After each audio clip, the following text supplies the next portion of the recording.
지금까지 믿어온 상식이 어느 날 갑자기 낡은 종이처럼 구겨지는 순간이 올 수 있습니다. 운이 나빠서가 아닙니다. 준비하지 않은 노후를 맞는 사람에게는 그 변화가 재앙처럼 들릴 수 있습니다. 기술이라는 거대한 파도가 밀려오면 익숙한 집 안에서도 길을 잃는 기분이 듭니다. 이제 모른다는 건 단순한 무지가 아니라 통장과 시간을 조금씩 갉아먹는 선택이 됩니다. 요즘 세상은 쇼폼처럼 잘게 쪼개진 순간들로 굴러갑니다. 화면을 한번 넘길 때마다 분위기가 바뀌고 기준도 바뀝니다. 기술의 속도도 비슷합니다. 잠깐 한눈을 파는 사이 어제의 상식이 오늘의 구닥다리가 됩니다. 그래서 오늘 이야기는 자랑이 아니라 생존의 감각을 되찾는 시간입니다. 최근 한 기술 기업가가 던진 경고가 있습니다. 인공지능의 발전 속도가 이미 인간의 통제에서 벗어났다는 말이었습니다. 상상해 보십시오. 아주 가파른 내리막길에서 자전거를 타고 내려가고 있습니다. 처음엔 페달을 밟지 않아도 속도가 붙으니 묘하게 기분이 좋습니다. 브레이크만 잡으면 언제든 멈출 수 있을 것 같았습니다. 그런데 어느 순간부터는 브레이크를 꽉 쥐어도 타이어가 타는 냄새만 날 뿐 속도가 줄지 않습니다. 그가 말한 인공지능은 지금 딱 그 상태라는 겁니다. 예전에는 그 사람 자신도 속도를 늦추자고 말하곤 했습니다. 위험하니 멈춰서 점검하자는 쪽이었습니다. 그런데 이제는 늦추자는 말 자체가 의미가 없다고 했습니다. 왜냐하면 이게 한 회사의 선택이 아니라 돈과 경쟁의 구조가 되어버렸기 때문입니다. 옆집 가게가 최신 기계를 들여와 손님을 싹 데려가는데 나만 옛 방식을 고집하며 버틸 수 있느냐는 질문과 같습니다. 거대 기술 기업들은 인공지능에 1년에 수백조 원을 쏟아붓고 멈추는 순간 뒤처지는 전쟁터가 됐습니다. 여기에 국가 경쟁까지 얹히면 이야기는 더 차가워집니다. 강대국들이 국군을 걸고 인공지능 패권을 다투는 모습은 예전 냉전 시절의 경쟁을 떠올리게 합니다. 그래서 그는 이 상황을 멈춤 버튼도 없고 속도 조절 장치도 없는 폭주 기관차라고 표현했습니다. 무서운 건 속도만이 아닙니다. 아침에 눈을 뜨고 뉴스를 볼 때마다 새로운 세상이 열리는 수준입니다. 어제는 그림이었는데 오늘은 소설이고 내일은 영화 대본입니다. 우리가 이해하는 속도보다 세상이 더 빨리 앞으로 미끄러집니다. 그는 우리에게 질문을 던집니다. 이 흐름 앞에서 입 벌리고 구경하는 사람으로 남을 것인가? 아니면 어떻게든 올라타서 살아남을 것인가? 특히 시니어에게 이 변화는 더 답답할 수 있습니다. 스마트폰 하나도 익숙해지기까지 시간이 걸렸는데 인공지능이라니 막막합니다. 하지만 그는 단호합니다. 변화는 이미 시작됐고 예외는 없다고 말합니다. 그리고 두 번째로 더 무거운 단어를 꺼냅니다. 특이점입니다. 특이점은 변화의 속도가 너무 빨라져서 인간의 머리로는 앞날을 예측할 수 없게 되는 지점을 말합니다. 블랙홀의 입구처럼 그 안으로 들어가면 바깥에서는 안에서 무슨 일이 벌어지는지 알 수 없습니다. 많은 사람들은 그 시점을 2030년쯤으로 보며 아직 시간이 남았다고 생각했습니다. 그런데 그는 고개를 저었습니다. 우리는 이미 그 터널 안으로 들어와 있다고요? 2030년이 아니라 당장 내후년이면 예측이라는 말이 무의미해질 수 있다고 했습니다. 롤러코스터를 떠올려 보십시오. 꼭대기까지 올라갈 때는 풍경도 보이고 두렵지만 그래도 대비가 됩니다.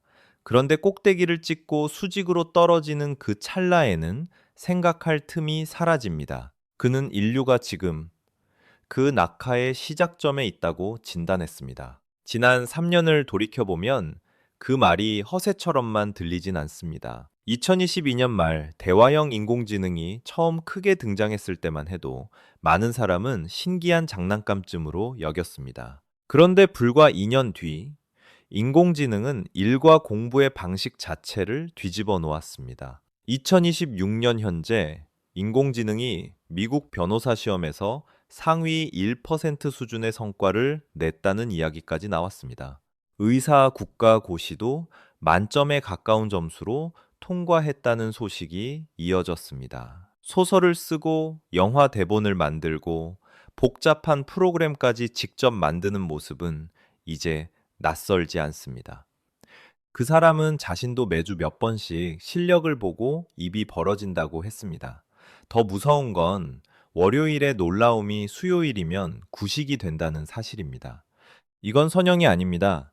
1 더하기 1이 2가 되는 정도가 아니라 하나가 둘이 되고 둘이 넷이 되고 넷이 여덟이 되는 식으로 커집니다. 아이가 어느 날 갑자기 키가 쑥 크고 말을 빠르게 배우기 시작하면 부모가 따라가기 힘든 순간이 오듯이 지금 인공지능이 그런 성장기를 통과하고 있다는 겁니다. 그는 올해, 그러니까 2026년이 그 변화가 정점에 닿는 시기가 될 수 있다고까지 말했습니다. 눈을 뜨면 어제의 상식이 낡아 있고 평생 믿어온 전문성의 가치가 흔들립니다. 예전에는 자녀가 변호사나 의사가 되면 평생 먹고 살 걱정이 없다고 믿었습니다. 그런데 이제는 인공지능이 판례를 더 빠르게 찾고 진단을 더 정확히 내리는 시대가 가까워졌다고들 말합니다. 그렇다면 인간은 무엇으로 버티게 될까요? 그가 던진 세 번째 예언은 더 직접적입니다. 단순히 특정 작업을 잘하는 수준이 아니라 사람처럼 모든 분야를 다루는 범용 인공지능의 등장입니다.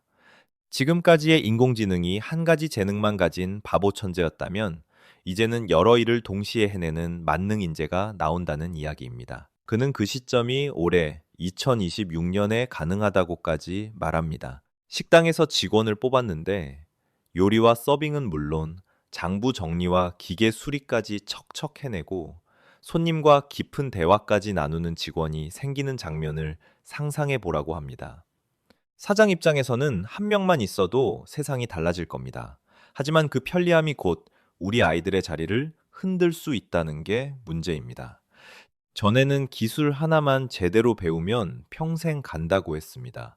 그래서 전문직이 선망의 대상이었습니다. 그런데 범용 인공지능이 등장하면 그 자리가 한순간에 위태로워질 수 있습니다. 그는 많은 직업이 인공지능으로 대체될 수 있다고 경고했습니다. 이건 일자리 숫자가 줄어드는 정도가 아닙니다. 노동의 가치라는 바닥이 흔들리는 일입니다. 우리 세대는 땀 흘려 일하는 게 상식이었습니다. 하지만 인공지능은 지치지 않고 24시간 내내 움직입니다. 더구나 그 능력은 순식간에 수억 개로 복제될 수 있습니다. 사람이 10년 넘게 쌓은 지식이 단 몇 초 만에 복사되는 세상입니다. 집 안의 인공지능이 세무사나 의사보다 정확한 상담을 한다면 우리는 굳이 비싼 돈을 내고 전문가를 찾아갈까요?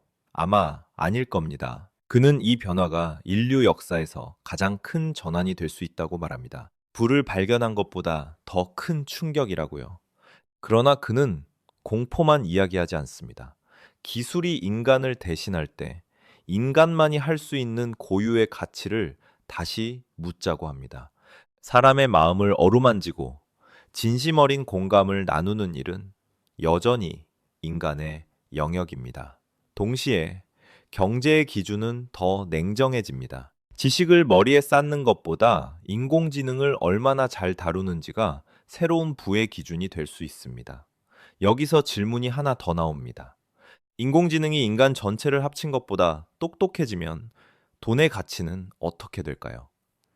그는 2030년이 되기 전에 인공지능이 전 인류 지능의 총합을 초월할 수 있다고 말했습니다. 역사 속 천재들의 지능과 지금 살아있는 80억 명의 머리를 다 합친 것보다 하나의 인공지능이 더 똑똑해지는 장면을 그립니다. 그가 강조하는 건 알고리즘의 개선입니다. 인공지능이 더 똑똑해지는 방법 자체를 스스로 찾아내는 흐름입니다. 예전에는 사람이 일일이 가르쳐야 했지만 이제는 스스로 방대한 정보를 이해하고 학습합니다. 전 세계 도서관의 책을 단 몇 분 만에 읽고 내용을 이해하는 것처럼 보일 수 있습니다. 어떤 분야의 최고 전문가를 찾아가던 시대에서 주머니 속 기기가 더 명쾌한 답을 내는 시대로 넘어가는 겁니다. 병이 생겼을 때도 수많은 논문을 학습한 인공지능이 더 정확한 판단을 내릴 수 있다고 사람들은 말합니다. 그는 이런 지능이 우리 사회의 공기처럼 흔해질 수 있다고 봅니다. 지능이 귀한 보석이 아니라 수도꼭지를 틀면 나오는 물처럼 되는 세상입니다. 지식이 곧 힘이라고 믿고 자녀를 좋은 학교에 보내려 애써 온 세대에게는 허무하게 들릴 수 있습니다. 하지만 그는 비관하지 말라고 합니다. 이 지능을 잘 활용하면 난치병을 고치고 가난을 줄일 수 있다는 기대가 있기 때문입니다.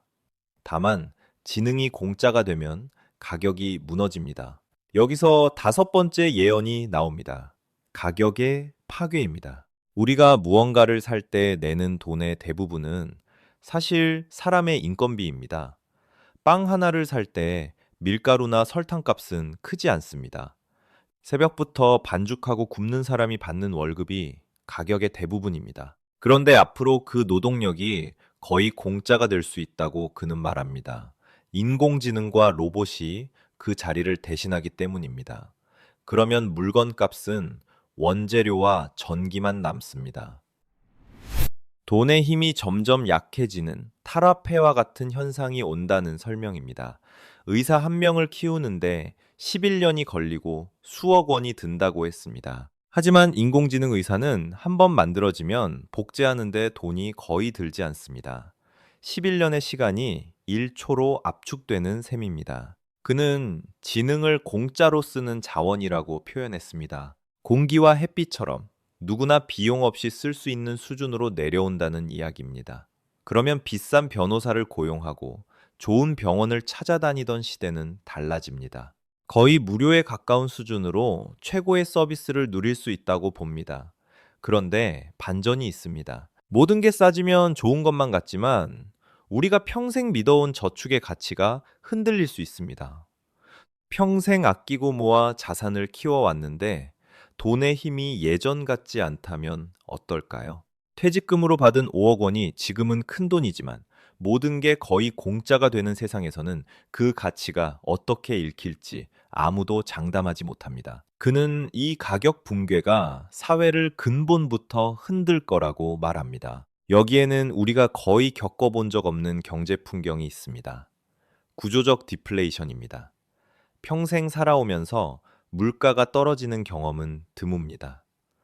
내 월급만 빼고 다 오른다는 말이 삶의 진리처럼 느껴졌습니다. 그런데 인공지능과 로봇이 밤낮 없이 생산하면 공급이 폭발하고 가격은 바닥을 칠 수 있습니다. 시장에 사과가 10개뿐이고 사려는 사람이 100명이면 가격이 오릅니다. 하지만 로봇이 사과를 수백만 개씩 쏟아낸다면 가격은 결국 거의 0에 가까워집니다. 그는 생산성이 정부의 돈 푸는 속도를 따라잡을 정도로 올라가 아무리 돈을 풀어도 물가가 쉽게 오르지 않을 수 있다고 말했습니다. 낯설고 허무하게 들리지만 그는 이를 부정적으로만 보지 않습니다. 오히려 돈 때문에 겪었던 많은 고통에서 인류가 해방되는 과정이라고 설명합니다. 먹고 사는 걱정이 줄어드는 축복의 시대가 열린다는 그림입니다. 물론 냉정하게 생각할 부분도 있습니다. 우리가 가치 있다고 믿어 온 땅과 건물 같은 자산도 지금과는 전혀 다른 기준으로 평가받을 수 있기 때문입니다. 돈을 안 벌어도 풍족하게 사는 게 정말 가능하냐는 질문 앞에서 그는 보편적 기본소득을 넘어서는 표현을 꺼냅니다. 보편적 고소득 사회라는 말입니다.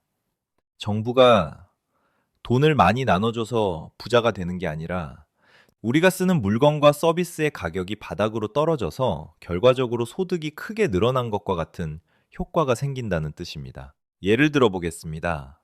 무릎이 아픈 사람이 큰 병원에 가면 지금은 예약도 어렵고 비용도 큽니다. 의사라는 지능이 귀하기 때문입니다. 그런데 인공지능 의사가 널리 보급되면 전 세계 최고의 지식을 가진 시스템이 수만 명의 환자를 동시에 돌볼 수 있습니다. 지능의 공급이 사실상 무한대가 됩니다. 그러면 병원비에서 인건비가 사라져 비용이 크게 내려갈 수 있다고 그는 봅니다. 택시비나 배달비도 비슷합니다. 자율주행이 일반화되면 남는 건 전기료입니다.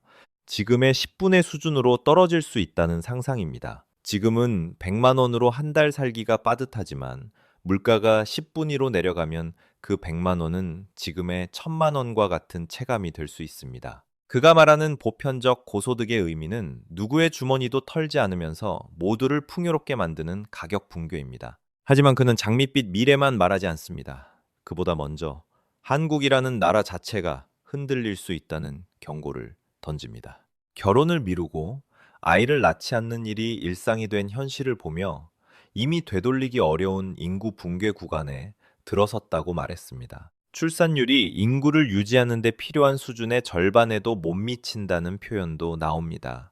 이 속도라면 90년 뒤에는 인구의 대부분이 사라질 수 있다는 경고를 했습니다. 그는 국가의 건강을 보려면 기저귀 판매량을 보라는 섬뜩한 기준까지 제시했습니다. 성인용 기저귀가 아기 기저귀보다 더 많이 팔리면 위험 신호라는 말입니다. 그리고 한국은 2017년에 이미 그 지점을 넘어섰다고 했습니다. 거리에서 아기 울음보다 지팡이 소리가 더 익숙해지는 풍경, 그게 우리가 서 있는 자리라는 겁니다. 그렇다면 희망은 없느냐고 묻게 됩니다. 그는 살 길을 세 가지로 압축해 말합니다. 인공지능과 로봇, 그리고 수명 연장입니다. 사람이 부족한 자리를 기계가 채우고 남은 사람들은 더 오래 건강하게 살아야 한다는 논리입니다. 특히 수명 연장에 대해서 그는 흥미로운 관점을 냈습니다. 우리 몸 안의 노화 프로그램을 바꾸면 수명을 대폭 늘릴 수 있다는 상상입니다. 그리고 인류가 조만간 150세까지 사는 세상을 맞이할 수 있다고도 봤습니다. 결국 사람이 부족한 나라에서 로봇이 노동을 메우고 우리는 오래 건강하게 살며 경험과 지혜를 나누는 사회입니다. 이것이 성공한다면 한국은 멸망이 아니라 새로운 미래 모델이 될 수도 있다는 이야기입니다. 이 모든 말은 결국 하나로 모입니다. 인공지능의 속도는 이미 통제 밖으로 달려가고 있고 범용 인공지능이 현실이 되면 노동의 가치가 흔들릴 수 있습니다. 동시에 기술 혁신은 가격을 무너뜨려 돈의 의미를 새로 쓰게 만들 수 있습니다. 그리고 한국은 인구 붕괴라는 큰 위기 앞에서 기술과 생명 연장을 통해 다른 길을 찾아야 할지도 모릅니다. 그래서 지금 필요한 건 공포가 아니라 도구를 다루는 감각입니다. 두려워서 눈을 감으면 파도에 휩쓸리고 차분히 눈을 뜨면 같은 파도가 길이 될 수 있습니다. 결국 질문은 이것입니다. 당신은 다가오는 시대를 잃어버린 상식의 장례식으로 기억하겠습니까? 아니면 새 기준을 배우는 첫날로 만들겠습니까?